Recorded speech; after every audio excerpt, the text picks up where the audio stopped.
दिखा जिनका इस बात से यदि महिला ज्यादा राजी ये तो अपने भाई साहब होने ही चाहिए, इस बात को तो जोड़ दो।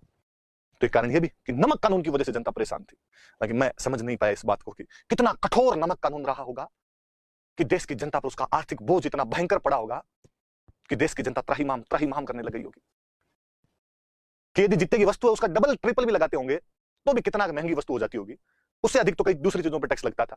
पर चूंकि नमक घर घर की जरूरत है, नमक से हर आदमी जुड़ता है। भारत में नमक, नमक हराम, नमक हलाल, कई चीजें बनती है। अपने तो नमक खा लिया किसी का तो उसके बाद गद्दारी नहीं कर सकता। अपने तो वो जोधपुर की तो किसी की कहानी है, जोधपुर के राजा की किसके निमाज के ठाकुर के साथ एक बनती नहीं थी, मान सिंह जो राजा था उसकी, और उसने सेना भेज दी थी अपने ठाकुर के ऊपर। ठाकुर की हवेली में खूब सारे लोग इकट्ठे हो रखे, वो जो सामंत था उसकी हवेली में लोग कौन, तो कुछ तो खुद के लोग थे, फिर सामंतों की जो हवेलियां हुआ करती थी वहां पे आने जाने वाले लोग भी रुक जाया करते, वो थोड़े पैसे वाले लोग होते, लंगर टाइप का चलाया करते, आता जाता खाना खा लो रुक जाओ, ऐसी व्यवस्था भी होती। एक गांव का कोई किसान खेत सिंह रूपावत जोधपुर में फसल बेचने के लिए आया हुआ, शाम को वापस जाते टाइम अंधेरा हो गया, सोचा ऊंट लेके गांव पहुंचेंगे तब तक रात हो जाएगी, इससे अच्छा रात रात यहाँ रुकते हैं, सुबह चल लेंगे। रुका वहां पे जाके, हवेली वालों ने पूछा कौन, उसने कहा ऐसे ऐसे चलता हुआ राहगीर हूं, ये बात है। ठीक है भाई, खाने पीने का, उसने कहा बाजरे के सोगरे तो लेके आया था, सब्जी यदि पड़ी हो, दाल वाड़ बनी हो, सब्जी तो अपने राजस्थान में किसकी बनती थी, होती नहीं थी अपने सब्जियां यहाँ पे, दाल मंगोड़ी पापड़ बड़ी हुआ करती थी, रायता बनाते थे, कोई लगावन मिल जाए थोड़ा बहुत तो और भली बात हो। हवेली वाले जो करिंदे थे उन्होंने वो थोड़ी सब्जी वब्जी जो भी उनके पास थी वो दे दी, खाना खा के वो लेटा ही था, इतने में समाचार मिले कि सेना आ गई। सामंत ने आगे कहा कि मेरे जो लोग हैं जिनको मैं तनख्वाह देता हूं वो तो यहाँ रहो, लड़ो, जो राहगीर है पीछे वाले दरवाजे से निकल सकते हैं, आने जाने वाले जो लोग रुके हुए थे वो पीछे वाले दरवाजे से निकल सकते, वो निकल गए। खेत सिंह रूपावत वहीं खड़ा रहा। उसने पूछा तू कौन है, मेरा आदमी नहीं लगता यार, मेरा नाम खेत सिंह रूपावत है। तो जा भाई, रुका हुआ था तो तू जा अब। उसने कहा नमक खाया है, नमक हरामी नहीं की जाए। वो आधे घंटे पहले यदि वो लगाव नहीं लेता ना आप वाला, तो भाई साहब रवाना हो जाते। अपने घर पे भी है एक बुढ़ी माँ, पत्नी और है, नई नई शादी हुई है, उसने भी सुबह कहा था कि आते समय मेरे लिए हरे रंग की चूड़ियां लेकर आना, बैग में है मेरे पास, पर अब नहीं।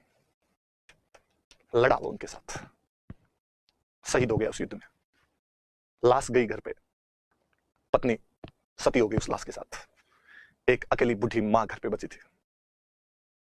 पर वो खुश थे कि बेटे ने नमक हरामी नहीं की, बेटा अपनी बातों से नहीं पलटा।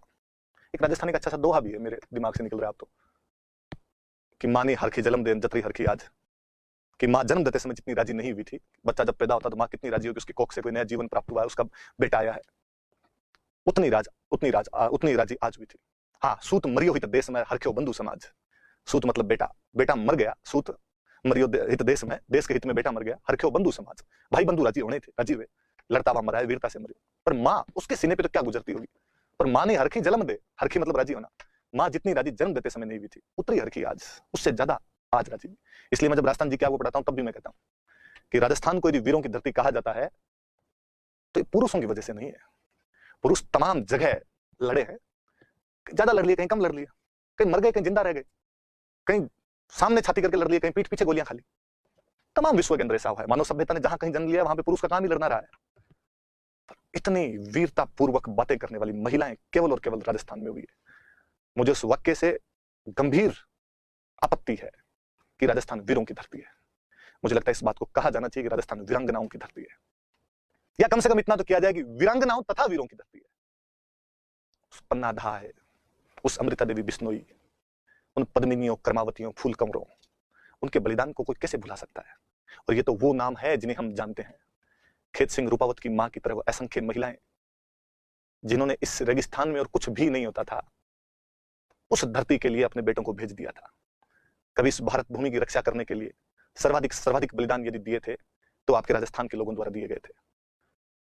पानी महंगा था, खून सस्ता करके रख दिया था हमने। एक और मुझे दोहा याद आता है, राजस्थान के लिए दोहा बनाया गया कि राजस्थान की धरती जब बनाई गई तो उसके बारे में था कि दिधा निजगुण देवता रिखियां दी आशीष, कि देवताओं ने अपने गुण दिए, ऋषियों ने अपना आशीर्वाद दिया। दिधा निजगुण देवता रिखियां दी आशीष, जिन दिन सर्जी मरुधरा, जिस दिन इस मरुधरा का सृजन किया गया था, सोनी नायोशीष, सोनी मतलब पृथ्वी, कि जिस दिन इस मरुधरा का सृजन किया गया या मरुधरा भगवान द्वारा बनाई गई थी, उस दिन देवताओं ने अपने गुण निकाल के दिए इसे कि हमारे में जो गुण है वो इसमें भी रहेंगे। ऋषियों ने आशीर्वाद दिया कि चिरायु हो, चिरंजीव हो। पृथ्वी ने अपना सिर झुकाया कि मेरा सबसे बेहतरीनतम टुकड़ा रचा जा रहा है, फिर अगला दोहा किसी राजस्थानी कवि की कल्पना देखिए आप। राजस्थान का कवि कहता है कि दीधा नहीं जो देवता, कि देवताओं ने कुछ नहीं भी दिया, सारे निकाल के नहीं दिए, लूंठापन ही लेंगे, हमने लूंठेपने से जबरदस्ती छीन लिए। देवताओं जो दे दिए वो तो ठीक थे, जो नहीं दिया हमने जबरदस्ती छीने। दीधा नहीं जो देवता, लूंठापन ही लीन। इंद्र भाग्यो आंत रहे, देवताओं का राजा इंद्र हमारी उस जबरदस्ती को देखकर भाग गया डर के मारे। अब लग बरखा हीन, इसलिए हमारे बरसात नहीं करता है, क्योंकि हम उन गुणों के लिए, जो गुण उन्होंने नहीं दिए थे, उनके लिए लड़ लिए थे हम।